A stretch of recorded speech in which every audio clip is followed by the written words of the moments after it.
Muchas gracias, señores senadores.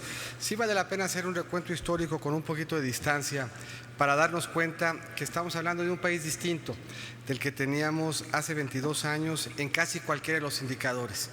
Tan diferente que nos costaría en muchos sentidos trabajo incluso reconocerlo. Y podemos concentrarnos en las variables que fueran y apuntaré solamente algunas.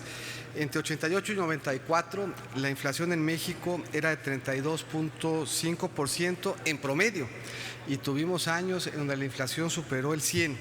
Ahora estamos hablando de una inflación, así era el año pasado, de 2.13 y en el último dato de inflación del de septiembre de 2.88. Por primera vez en muchos años, de manera estable y permanente, la inflación no solamente en línea con los objetivos del Banco de México de entre 2 y 4%, sino incluso por debajo del objetivo promedio del 3%. Salarios contractuales que crecen en estos años versus salarios contractuales que decrecían en los años de la crisis, índices de morosidad de la banca que multiplicaban por 4 los que estamos viendo ahorita, índices de ahorro interno que eran prácticamente inexistentes.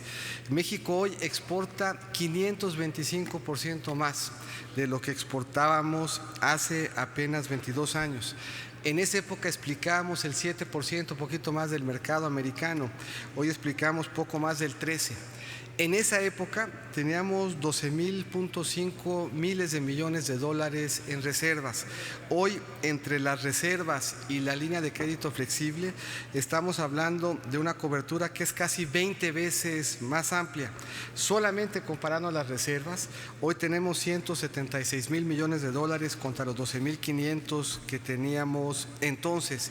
Nuestros ingresos totales son casi 25% más altos. Nuestros tributarios son casi 40% más elevados. En el 94, el 62.6% de nuestra deuda era externa. Ahora es apenas el 25.5%, prácticamente toda ella contratada en plazos fijos y en pesos.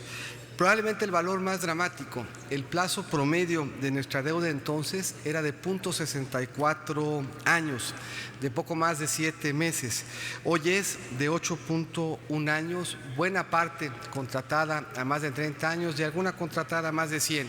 Esto es, no se puede siquiera poner en la misma hoja el México que teníamos hace 22 años con el México que tenemos hoy.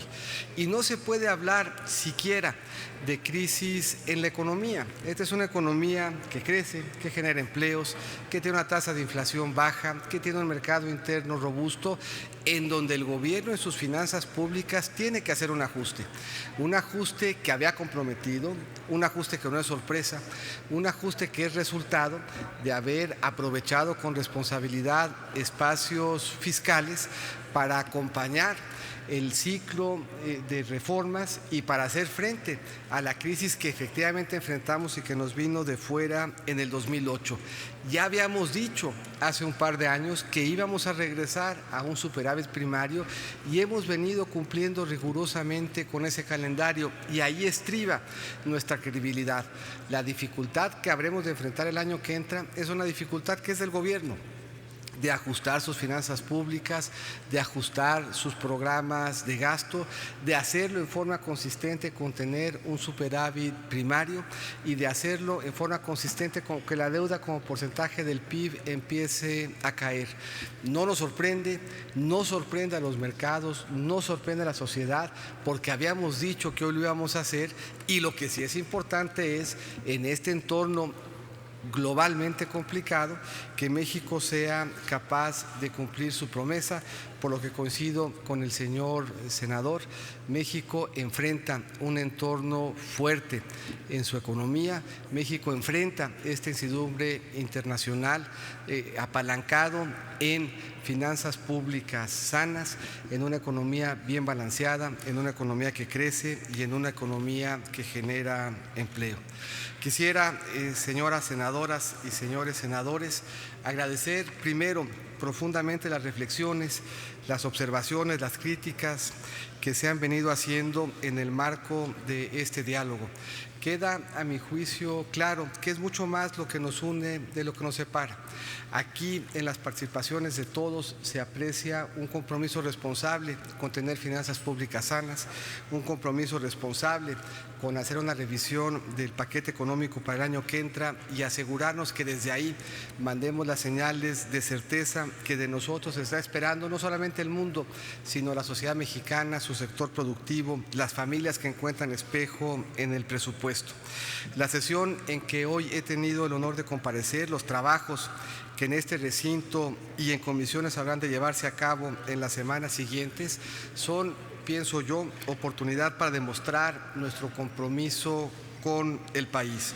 El Gobierno de la República, el gobierno que preside el presidente Enrique Peña Nieto, ha presentado ante esta soberanía el estado que guarda la administración pública en general. Y en él, en ese informe que presenta el presidente, se pueden apreciar varias fortalezas que vale la pena cuidar. Una economía que crece de manera sostenida, un mercado interno dinámico, un sistema financiero sólido y en expansión, una economía cada vez más formal, con más empleos que en cualquier periodo previo y con un mayor número de ciudadanos que contribuyen al gasto público, una estructura de ingresos públicos más sana y menos dependiente del petróleo, una tasa de inflación en los umbrales más bajos en nuestra historia, un federalismo hacendario más fuerte. Y son estas fortalezas las que nos ofrecen una base firme para proteger la estabilidad de nuestra economía y para impulsar el crecimiento necesario para promover el bienestar de nuestra sociedad. Estas fortalezas se enmarcan en un entorno complicado que hoy aquí juntos hemos analizado y hemos también identificado el impacto potencial que podrían tener en nuestra economía. Y es justamente este entorno internacional complejo el que nos exige actuar, como lo ha propuesto el presidente de la República, con realismo, con equidad y con responsabilidad.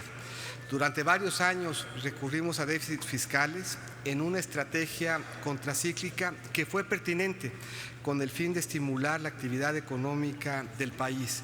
Desde que empezamos sabíamos y anticipábamos que esto tenía que terminar, que este ciclo tendría que cerrarse y hoy estamos en el momento y en la oportunidad de hacerlo. Todos debemos hacer nuestra parte para contribuir al fin compartido, al más importante, que es proteger la estabilidad de nuestra economía, porque en ello va el proteger la estabilidad y la posibilidad de crecer y de generar riqueza de las familias que integran nuestra economía. Esto no implica sacrificios inaceptables, pero sí implica un mayor esfuerzo para desplegar servicios con mayor eficacia, con mayor disciplina y con mayor capacidad de ahorro. Y aquí es importante señalar, así se piensa desde el Ejecutivo, que la estabilidad no es un fin en sí mismo. No queremos una economía estable por tener una economía estable. Queremos una economía estable porque es condición necesaria para el buen desarrollo de las actividades económicas y para la promoción del desarrollo del país y el bienestar de nuestra población. Velar entonces por la estabilidad económica es velar por el empleo, por el crecimiento, por la salud, por la educación, por el acceso a los derechos sociales de los más vulnerables entre nosotros. En este ejercicio hemos tenido la oportunidad de analizar conjuntamente las fortalezas de la economía mexicana y los desafíos que hoy enfrenta. El Ejecutivo Federal ha propuesto un conjunto de directrices de política económica responsable que permitirá hacer frente tanto a la volatilidad externa como a las presiones internas que también tenemos. Un marco tributario que en la propuesta permanece estable, en tanto que el gasto programable será reducido. Son los primeros pasos para iniciar una trayectoria decreciente de la deuda pública como porcentaje del PIB y con ello proteger la estabilidad de nuestra economía. Vamos juntos, Ejecutivo y Legislativo, con el sentido de responsabilidad que siempre ha caracterizado este diálogo, a contribuir primero a fortalecer las finanzas públicas y con ello a mantener las perspectivas positivas de nuestra economía. El momento que hoy vivimos nos exige actuar con responsabilidad y visión de futuro en beneficio de las y los mexicanos a quien todos nos debemos. Muchas gracias por su atención en este ejercicio republicano.